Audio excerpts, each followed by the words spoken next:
Sobat Healthy Rumah Sakit Pelabuhan Cirebon. Kita berjumpa lagi dalam podcast kesehatan Rumah Sakit Pelabuhan. Sobat Healthy, untuk episode kali ini saya akan menghadirkan salah satu dokter gigi yang ada di Rumah Sakit Pelabuhan. Beliau adalah Dokter Gigi Bahrul Helmi. Selamat pagi Dokter Bahrul. Ya, selamat pagi Bu. Ya, sehat-sehat Dok? Sehat alhamdulillah. Sehat ya, alhamdulillah. Sampai dengan saat ini kita diberikan kesehatan sehingga kita bisa hadir kembali nih Dok, menuhin podcast kita ya, bagi-bagi sharing-sharing pengetahuan dengan Sobat Healthy Rumah Sakit Pelabuhan Cirebon. Ya. Nah Dok, terkait dengan karena dokter kan dokter gigi nih Dok ya. Dokter gigi benar banget. Kita ngobrol-ngobrol aja nih Dok tentang kesehatan gigi dan mulut. Mungkin kan selama ini sih banyak orang beranggapan bahwa kadang mengenyampingkan ya untuk kesehatan gigi, kebersihan gigi, perawatan gigi, kemudian juga kesehatan area mulut seperti itu. Padahal kan sebenarnya sangat penting sekali ya Dok ya, karena yang kita tahu kita tahu ini justru kalau gigi dari gigi yang bolong aja nanti merembet ke mana-mana ya Dok, seperti itu ya. Nah Dok, saya ingin tahu nih Dok, seberapa pentingnya sih Dok kita menjaga kesehatan gigi dan mulut Dok? Oke, ya selamat pagi semua, selamat pagi Bu Yeni. Jadi kesehatan gigi dan mulut itu terkadang orang anggap ini sih nomor 2 deh. Jadi sering dianggap baru sakit baru datang ke dokter gigi. Nah, karena mungkin karena takut juga kali ya Dok. Mungkin lihat alatnya udah takut. Ya, dengar suara bolongnya itu ya sobat ya. Jadi udah parno dulu. Tapi sebenarnya kalau memang takut berarti harus pintar menjaganya. Nah, itu betul. Sebenarnya simpel sih Mbak ini menjaganya itu seperti menggosok gigi aja. Waktu kecil mungkin diajarin sama orang tua, jangan lupa gosok gigi ya kalau malam sebelum tidur atau pagi hari. Nah, dan itu benar sekali.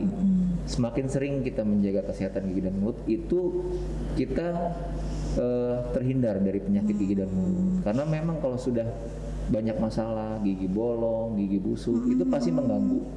Dan bukan hanya mengganggu mulut saja, bisa kemana-mana, bisa bikin yang ekstrimnya itu jantung, penyakit jantung. Oh, sampai ke jantung sampai ke juga ya. jantung. Coba bayangkan Sobat Healthy, ternyata dari gigi bisa lari ke jantung. Sedangkan pepatah kan kadang ada yang mengatakan lebih baik sakit gigi dibanding sakit hati ya Dok. Nah ini malah larinya ke jantung. Benar, nah Dok, saya ingin tahu Dok, sebenarnya seberapa idealnya sih kita tuh menggosok gigi dalam satu hari. Nah kita kan kalau misalkan dari kecil itu diajarin, oh ya tiap pagi gosok gigi. Nah menurut keilmuan dari dokter sendiri sebenarnya berapa kali kita nih disarankan untuk gosok gigi? Oke. Sebenarnya menggosok gigi itu dalam sehari tidak harus terlalu sering juga. Tiap mandi gosok gigi, tiap ketemu wastafel gosok gigi enggak juga. Kalau mandinya sehari sekali berarti cuma 1 kali dong. Iya, betul. Jadi kan ada yang mandi sehari 3 kali. Kan beda-beda. Cuma yang lazimnya aja, yang normalnya aja itu 2 kali. Atau memang kalau sibuk sekali orangnya gitu, cukup malam saja. Tapi kadang-kadang kan kalau pagi bau mulut nggak enak ya kalau nggak gosok gigi. Tapi justru menurut saya yang paling penting itu di malam hari sebelum tidur. Oh, baik. Karena kita seharian habis makan, aktivitas, semuanya terus langsung dibawa tidur. Kadang-kadang nggak cuci muka langsung tidur. Akhirnya sisa makan. Kadang malah cuci kalau untuk perempuan-perempuan mungkin ya Sobat Healthy mungkin kan di rumah kadang kita ngutamain dulu abis pakai make up nih sebelum tidur kita bersihin wajah kita gitu ya. Tapi kita lupa menggosok gigi gitu ya Dok sekali. Ya. Padahal itu sama pentingnya ya Dok ya. Jadi mukanya ingat giginya lupa. Nah. Oh iya baik. Jadi kenapa penting banget di malam hari kita sebelum tidur? Karena di malam hari itu pertama air liur kita itu jumlahnya lebih sedikit Mbak ini. Karena air liur itu mengandung bakteri yang bisa membersihkan sisa makanan. Yang kedua, jadi otomatis lebih kering mulut dan tenggorokan ya Dok. Jadi rasanya lebih asam. Dan asam ini semalaman dia bakal menghasilkan bakteri-bakteri yang bisa membuat gigi jadi berlubang. Oh gitu, mengiritasi gigi kita ya. Jadi seperti itu Dok. Proses pembentukan karies itu lebih kuat, lebih hebat di malam hari dibanding di siang hari atau pagi hari. Kenapa? Karena kita siang hari kita punya air liur. kita bisa kumur-kumur, kita aktivitas. Jadi ada antibakterial alaminya. Tapi kalau di malam hari itu nggak ada, semuanya nggak ada. Jadi terkena kariesnya cenderung besar. Tapi kalau kita menggosok gigi, sisa makanan sudah hilang. Di pasta gigi juga ada fluoride. Ya. Fluoride ini bisa melindungi lapisan. Jadi asam itu tidak terlalu banyak terbentuknya. Nah, jadi pas pagi hari kita bangun, cukup dengan kumur-kumur karena pasti mulut terasa asam. Oh iya Ya, dok. tapi makanan sudah tidak ada sisa makanan. Kita cukup kumur-kumur saja sudah seger. Oh karena tadi malamnya kita sudah gosok Sudah gigi ya gosok dok ya. gigi, Oh benar baik, sekali. iya iya. Nah, itu sangat membantu banget. Nah, tapi kalau dibiarkan saja, akhirnya giginya menjadi asam, menjadi gampang rapuh. Nah, karies gampang terbentuk. Iya iya. Disitulah bahayanya. Dan bakteri-bakterinya itu ada bakteri anaerob. Nah, ini bakteri bahaya banget buat gusi, buat gigi. Nah, itu berbahaya. Kenapa sampai dibilang bisa penyakit jantung? Kok bisa ya dok? Iya. Hubungannya? Karena anggap aja giginya ada yang bolong nih. Terus terbentuk bakteri anaerob karena keadaannya asam. Itu bakteri anaerob itu terbentuk mungkin dari sisa makanan yang menyelip di gigi yang bolong itu ya dok Bisa ya. jadi karena keadaan mulutnya yang asam mbak ini. Oh kadang. Iya. Oh Jadi kan seperti dia itu. udaranya sedikit, dia anaerob. Nah, dia masuk ke dalam gusi, masuk ke dalam peredaran darah. Dan kalau bakteri udah masuk ke dalam peredaran darah itu bisa ya kemana aja, muter ke jantung, kepala. gitu, Ini yang Dok. bisa ikut proses mendukungnya terjadi kerusakan pada organ tubuh yang lain. Oh baik-baik. Mungkin dok karena kan banyak juga ya dok ya pasien dengan keluhan. Oh saya sering pusing seperti itu kan. benar sekali. Sampai di CT scan dia apa nggak ketemu nih gitu kan. Tapi akhirnya ujung-ujungnya dokter spesialis penyakit saraf itu menyarankan coba deh ke dokter gigi gitu Iya, ya. benar sekali. Jadi memang benar ya dok ya Benar, awal iya. muasalnya itu Iya. dari gigi. Jadi Iya. tidak menjaga kesehatan gigi dan mulut sobat-sobat healthies. Nah dok, saya juga ingin tahu sih dok, kan ada juga tuh yang namanya obat kumur ya, kayak Benar. misalkan ada beberapa obat kumur yang dijual di apotik Iya, atau di iya. mall-mall seperti itu. Nah itu korelasinya seberapa pentingkah untuk kesehatan mulut, gigi dan mulut? Dalam arti kata gini, kan kadang nih ada orang yang udah terbiasa kumur-kumur seperti itu. Nah itu pemakaiannya, penggunaannya seperti apa? Apakah berdampingan setelah sikat gigi baru kumur-kumur, atau kumur-kumur dulu baru sikat gigi, atau dengan obat kumur itu bisa menggantikan tugasnya, fungsinya dari sikat gigi dok? Oke, jadi gini, obat kumur itu sebenarnya penggunaannya tidak wajib untuk orang yang sudah giginya sehat. Gigi sehat itu dalam arti Dari kata dia tidak ada yang tidak ada berlubang gitu ya? Dia rajin menggosok gigi, menurut saya tidak diperlukan obat kumur. Karena banyak obat kumur yang mengandung zat kimia yang berlebih, dia mengandung alkohol juga, justru mengiritasi. Gitu dok. Mengiritasi mukosa mulut, gusinya diiritasi. Akhirnya pas pagi harinya kering, produksi salivanya jadi malah Gitu ya, sedikit. bisa mengurangi produksi saliva ya dok. Iya, dengan pemakaian yang berlebih, continue berlebih, justru obat mulut yang dengan campuran kimia yang tertentu dan ada mengandung alkohol yang cukup banyak itu tidak disarankan. Tapi untuk kasus tertentu dengan pasien yang kasus seperti gingivitis. Gingivitis itu apa tuh dok? Gingivitis itu gusi berdarah. simpelnya ya. Sariawan gusi mungkin ya dok ya, istilahnya apa beda Bukan. dok? Kalau sariawan gusi mungkin karena trauma ringan, trauma dari makanan, trauma tergigit atau jatuh, itu sariawan, atau kurang vitamin C juga bisa. Iya. Kalau gingivitis itu awalnya dari plak. Nah ini gara-gara nggak gosok gigi mbak ini. Gitu Si dok. plak ini kan sisa makanan nih. Ya. Nah, udah sebulan, 2 bulan nggak gosok gigi, plaknya jadi mengeras. Tapi kali dok sebulan 2 bulan gue gosok gigi sobat Iya, healthies. iya, jadi ini banyak makan manis, banyak gitu yang ya. lengket-lengket. Kan kalau nggak digosok nggak bisa, jadi harus digosok. Kalau kumur saja itu cuma dia masuk ke sela-sela, tapi kalau yang sudah keras Itu harus disikat ya? harus digosok. Harus digosok ya, supaya baik, dia baik. bisa lepas. Nah, plak ini bakal jadi karang. Nah, karang ini kan karang beneran kayak batu, keras. Nah, dia bakal masuk ke sela-sela gusi. Gitu. Akhirnya semakin dalam dia semakin masuk, si gusi bermasalah. menusuk masuk ke atau dalam sela-sela gusinya. oh Nanti baik. si gusi bakal reaksi nih, ada reaksi, oh ini ada benda asing nih. Nah akhirnya si gusi mengeluarkan respon tubuh, ngeluarin darah. Darah ini kan ada leukosit, ada segala macam Betul. yang untuk melawan si kuman. Betul. Akhirnya, dok kok gusi saya berdarah ya? Saya lagi gosok gigi, karena karangnya sudah di dalam. Oh seperti itu dok. Iya. Oh. Atau dok saya lagi makan yang keras kok keluar darah ya? Atau saya lagi diem aja keluar darah karena si gusinya itu udah kemasukan sama karang. Oh, seperti ini itu. harus di scaling namanya, dibersihkan karang, harus ke dokter gigi. Kita bersihin. Oh gitu. Nah idealnya berapa kali kita harus maksudnya ke dokter gigi ya dok ya, maksudnya untuk mengecek kesehatan gigi dan mulut kita nih dok idealnya. Sebenarnya gini, bisa aja sih orang, saya males dok, udah nggak sempet, boleh saja. Cuma harus rajin ke dokter gigi yang tadinya cuma 6 bulan sekali, Iya. harus 3 bulan sekali, atau bahkan sebulan sekali. Untuk yang kasusnya bermasalah ya dok ya. Untuk yang bermasalah, misalnya dok gigi saya sering linu, dok saya males lah gosok gigi, saya ke dokter gigi aja biar dokter yang bersihin, bisa aja. Tapi harus rajin ke dokter gigi dicek.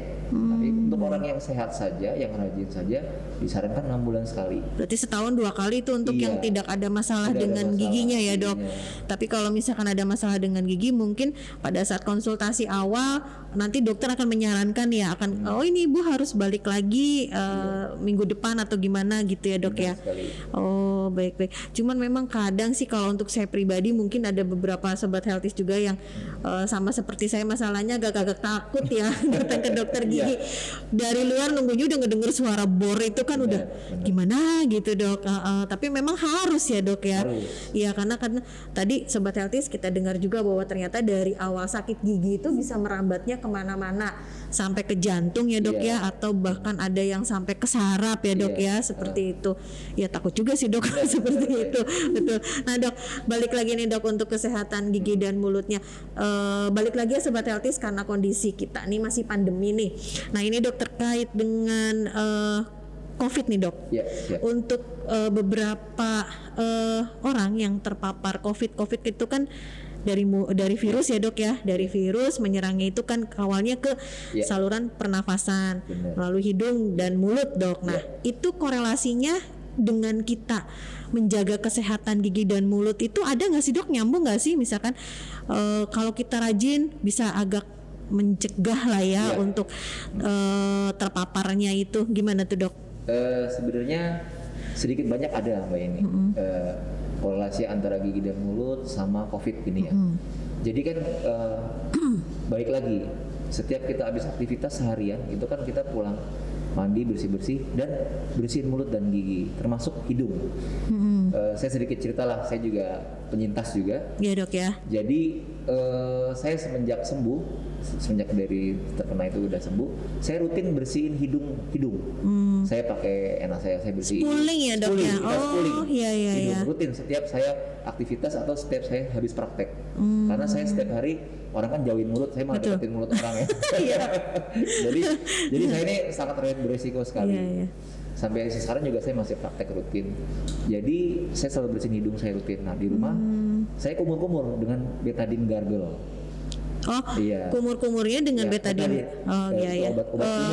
Obat kumur yang mana povidone ya? Iya.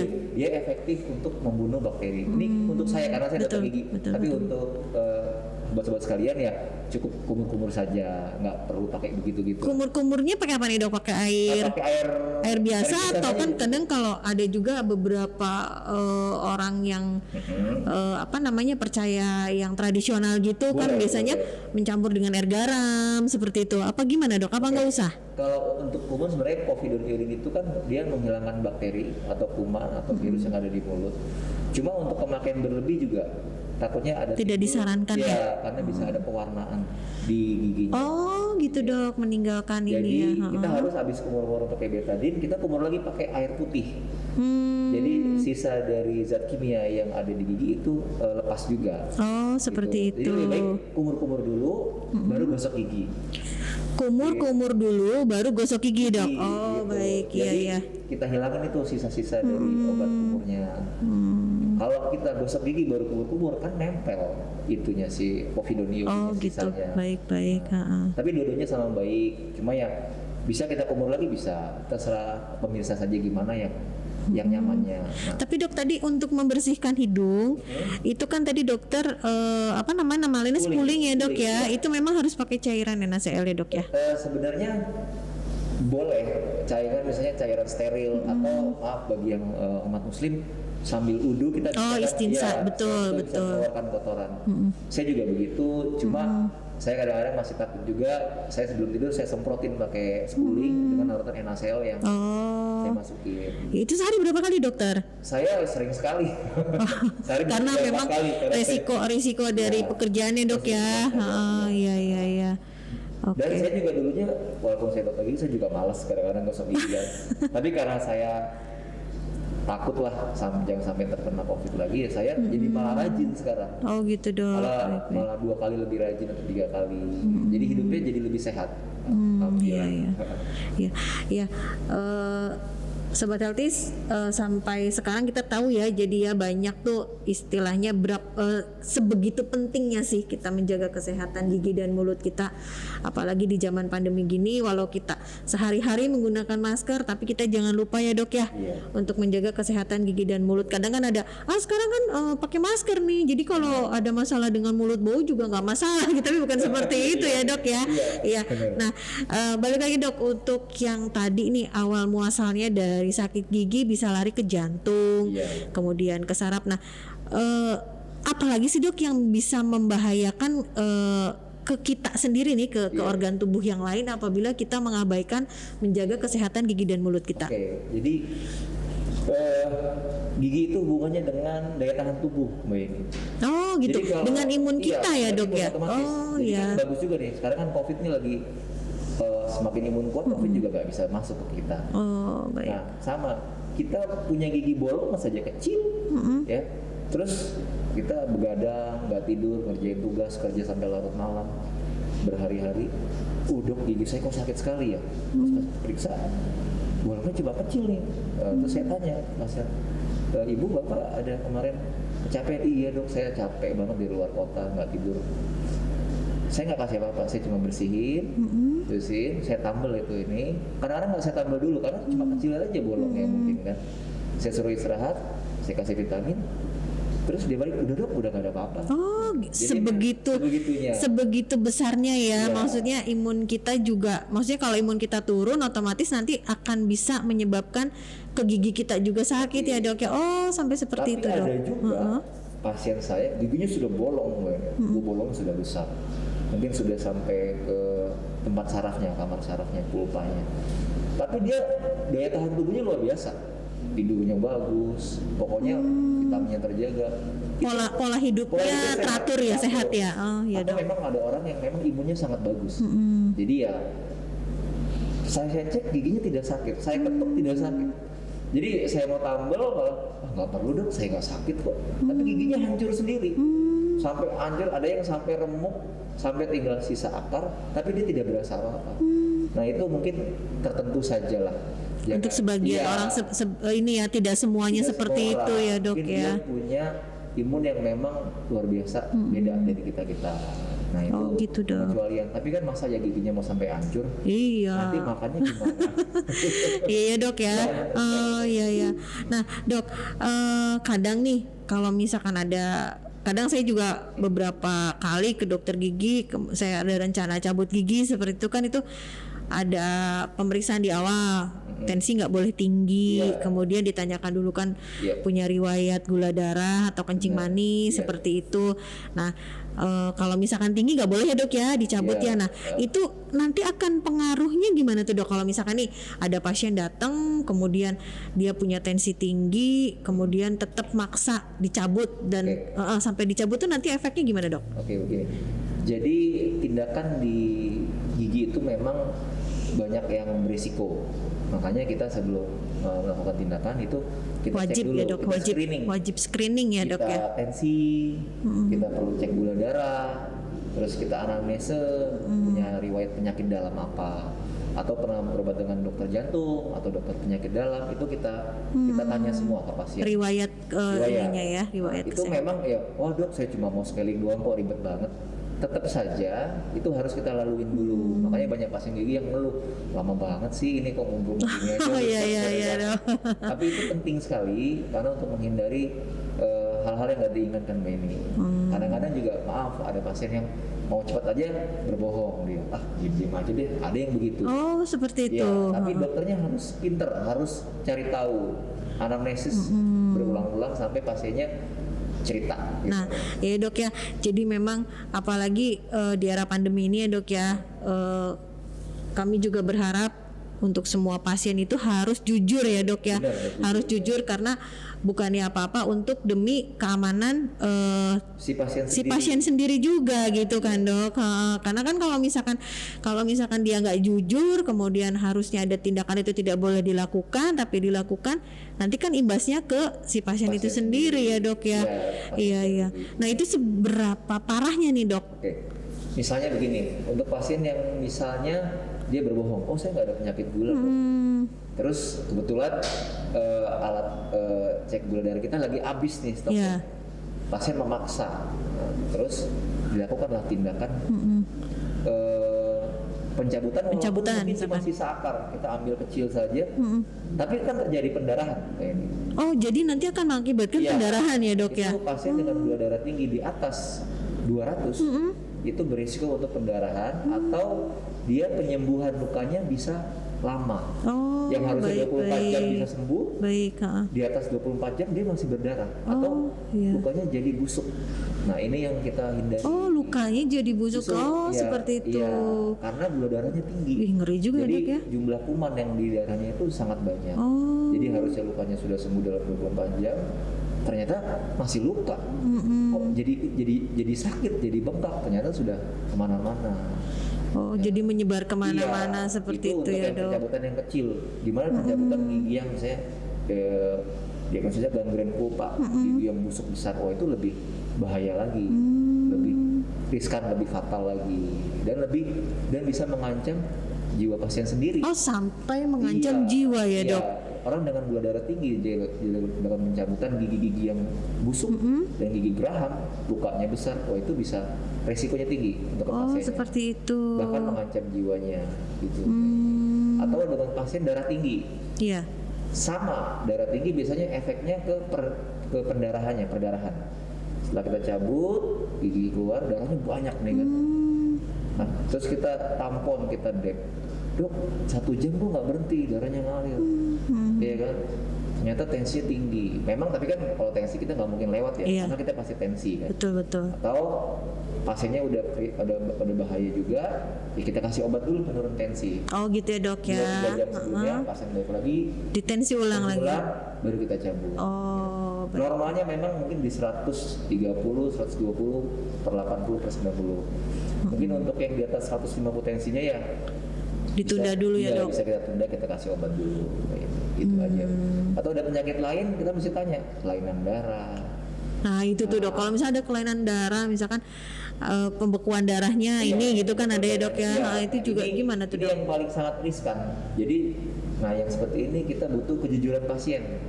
Iya kan, karena screeningnya nggak nyampe sampai ke pemeriksaan lab itu ya. Nggak nyampe ke situ, kan harus tes lab. Betul. Karena pasien mau gini doang mesti tes lab deh. Ada pasien yang memaksa, dok saya pengen dicabut udah nggak tahan. Ternyata dia punya kelainan darah atau dia punya riwayat perdarahan. Jadi itu yang ya diharapkan pasien bisa bekerja sama, karena juga nanti efeknya ke pasien sendiri. Betul. Gitu, iya dok. Terus penyakit jantung juga ya sobat healthies ya. Penyakit jantung juga Mbak ini. Kok ada korelasinya juga dengan penderita penyakit jantung? Penderita penyakit jantung biasanya kan dia memakai obat pengencer darah. Pengencer darahnya juga sama. Justru sangat paling berisiko.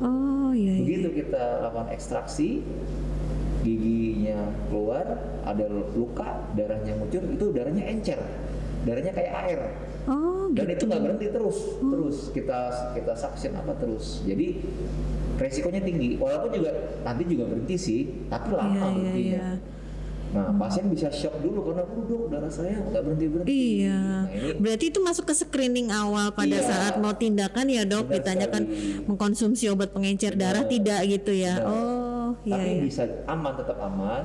Biasanya kita kasih obat dulu premed, lalu kita bilang ibu, bapak, obat pengencer darahnya diberhentikan dulu minimal 5 hari atau lebih baik 1 minggu, Iya, atau iya. dengan izin dari dokter jantung ya atau dokter penyakit dalamnya. Nah, gitu Mbak ini. Berarti makanya kalau konsultasi ke dokter gigi itu nggak cukup sekali ya dok. Benar. Kadang misalkan ada untuk mau persiapan tindakannya harus apa dulu seperti itu ya dok. Oke. Nah dok, terkait dengan untuk ibaratnya tuh biar kita nggak ke dokter gigi sesering mungkin nih gitu kan, karena kan takut juga ya dok. Nah untuk makanan apa aja sih dok, makanan atau vitamin apa nih yang bisa ikut memelihara kesehatan gigi dan mulut, yang terkait dengan kesehatan gigi dan mulut nih dok? Kita harus makan apa, kemudian atau minum suplemen atau vitamin apa yang mengandung apa gitu dok? Memang susah gampang ya. Makanan yang bikin yang enaknya ya kayak coklat, yang manis-manis tuh bikin seneng semua deh. Iya dok. Cuma kalau kita nggak, jadi gini, kalau saya mau makan coklat tuh kayak banyak hobi saya coklat boleh, karena bikin saya happy boleh. Tapi sehabis makan coklat kumur-kumur pakai air putih. Jadi biar sisa coklat. Atau bahkan sikat gigi ya dok ya? Tapi kan nggak mungkin lagi di kantor buat saya gitu. At least kumur-kumur aja lah, kumur-kumur pakai air seger biar sisa yang lengketnya itu lepas Mbak ini. Oh, sisa coklat yang ada di sela-sela gigi gitu ya? Atau apalagi kalau gigi kita bolong ya dok ya? Itu dibantu dengan kumur-kumur yang rutin. Atau habis kita makan padang kumur-kumur. Jadi telan boleh, dibuang juga boleh. Nah, itu sih triknya. Nah, kalau untuk makanan sih emang lebih baik buah ya Mbak ini ya. Buah-buahan dok. Ya, karena buah ini kan dia alami, terus dia banyak serat juga bagus, dia ngebersihin juga sela-sela gigi. Kalau makannya buahnya buah durian gimana? Mungkin sobat Elkis kan banyak yang suka juga ya sobat ya untuk buah durian. Buah durian sebenarnya saya juga mau ya. Dagingnya loh dong, bukan kulitnya. Dagingnya. Itu sih sebenarnya nggak apa, cuma mungkin baunya aja agak lumayan ya. Paling kita minum air hangat supaya menghilangkan baunya.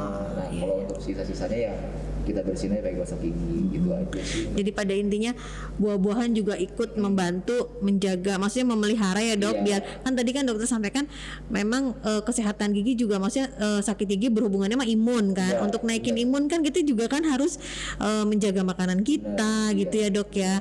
Mungkin vitamin, suplemen seperti itu kan dok ya. Nah untuk vitaminnya sendiri nih dok, kira-kira apakah hanya vitamin C aja nih? Kan kadang ada kalau yang saya tahu kan kalau vitamin C itu kan sebagai mempercepat penyembuhan luka. Jadi kalau ada yang sariawan pasti terapinya dia minumin vitamin C juga nanti sembuh, mempercepat luka. Nah, apakah itu juga bisa ya dok ya?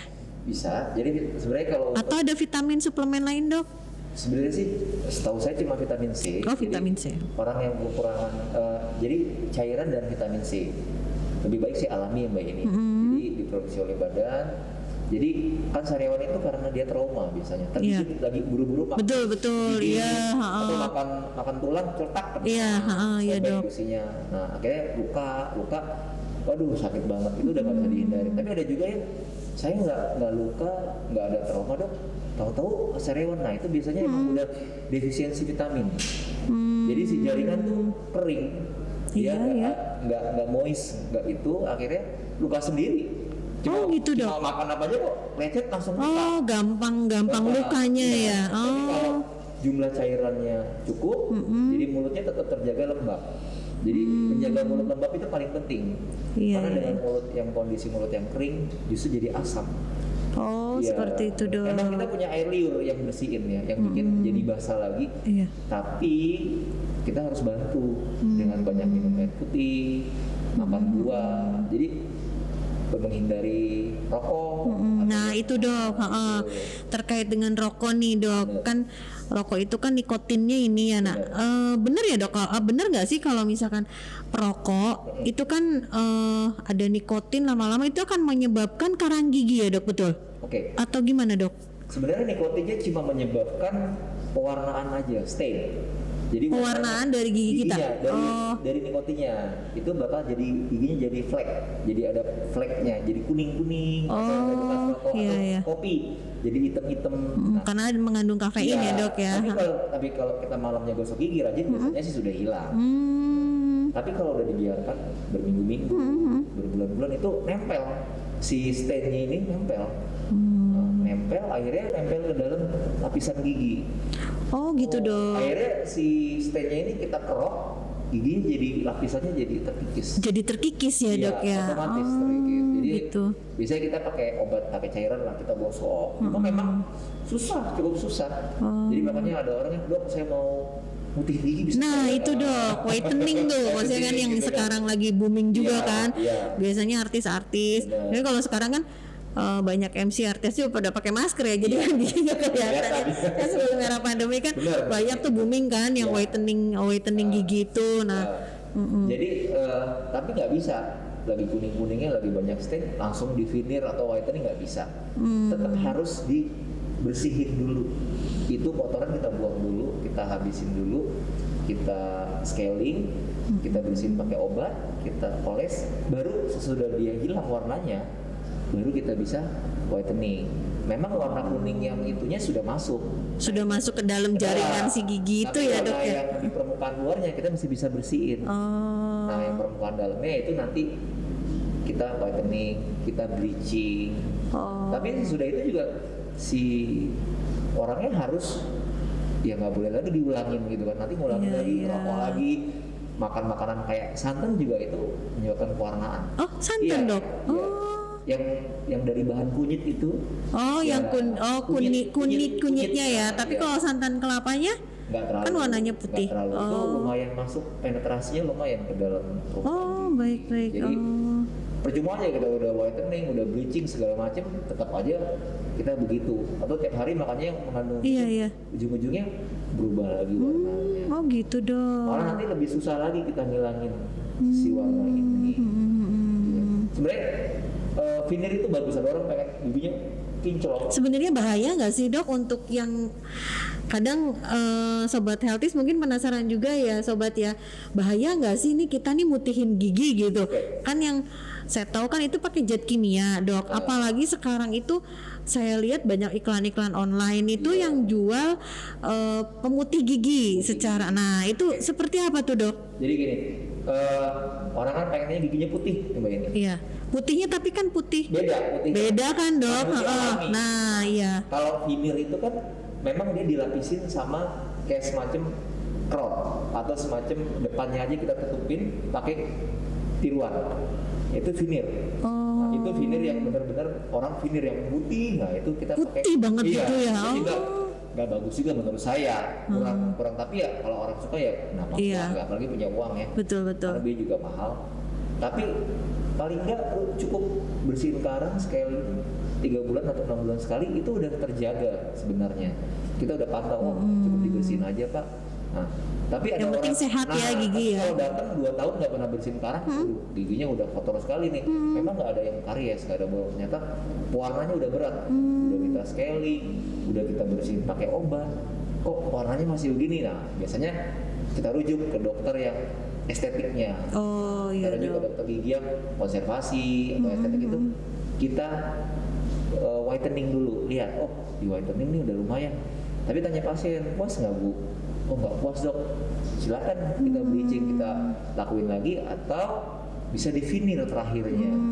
Jadi jangan langsung veneer aja deh gitu kan, jangan juga. Kita bersihin dulu lah semua. Kita tanya, kalau pasiennya udah puas ya sudah, nggak perlu sampai ke veneer segala. Tapi kalau pasiennya nggak puas ya coba di whitening Bu ya, kita whitening. Jadi whitening itu mengembalikan warna gigi aslinya. Oh gitu dok. Bukan memutihkan gigi, emang judulnya sih whitening. Tapi sebenarnya kita cuma mengembalikan warna asli gigi. Tapi kadang-kadang emang udah stain-nya udah terlalu dalam, susah. Jadi nggak terlalu beda. Akhirnya cuma di bleaching. Nah, bleaching ini lumayan sakit, perih rasanya. Oh gitu dok. Iya. Karena kan dia penetrasinya kuat. Nah, itu lumayan membuat gigi jadi lumayan berubah warnanya.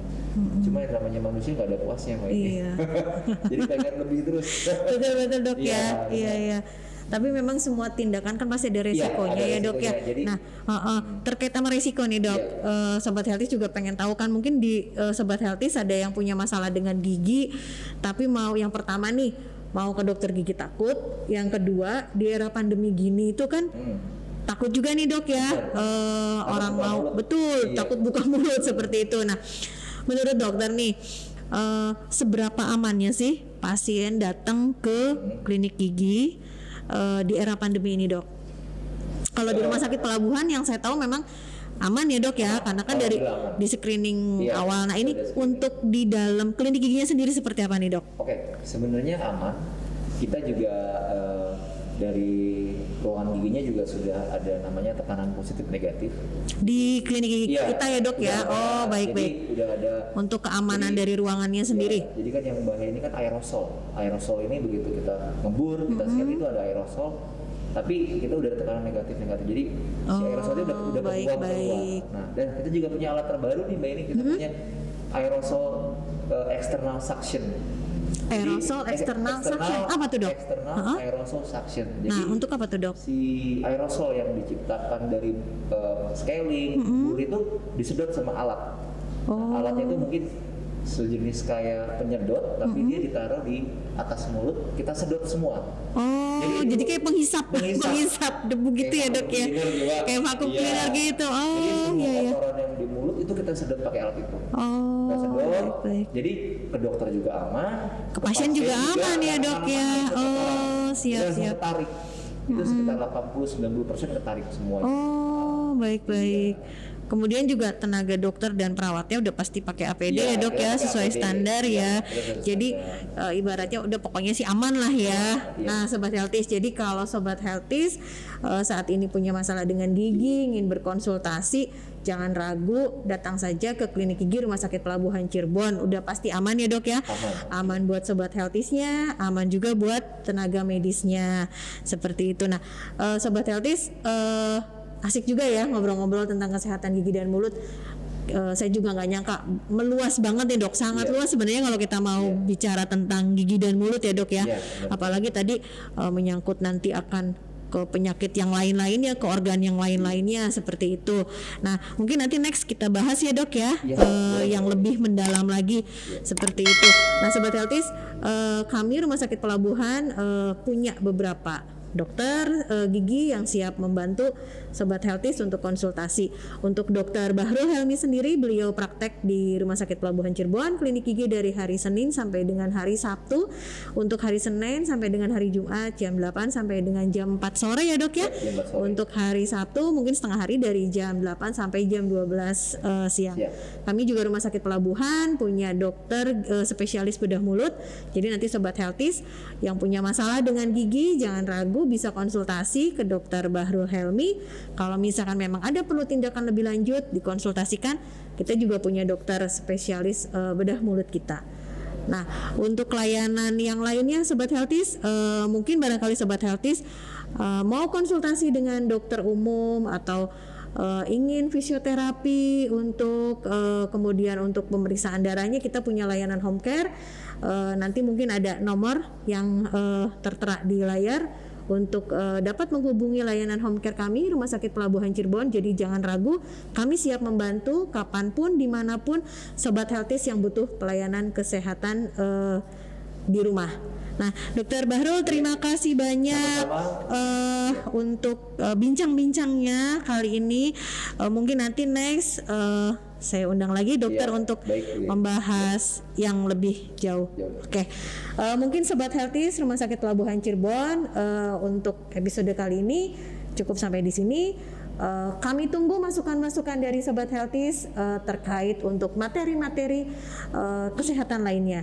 Jadi nanti kalau sobat healthies ingin, saya pengen tahu dong sharing tentang penyakit jantung atau tentang diabetes, boleh nanti silakan sobat healthies bisa follow Instagram Rumah Sakit Pelabuhan Cirebon, bisa mend-DM di kami untuk materi-materi kesehatan apa aja sih yang ingin sobat healthies ketahui. Oke, sampai jumpa sobat healthies. Salam sehat.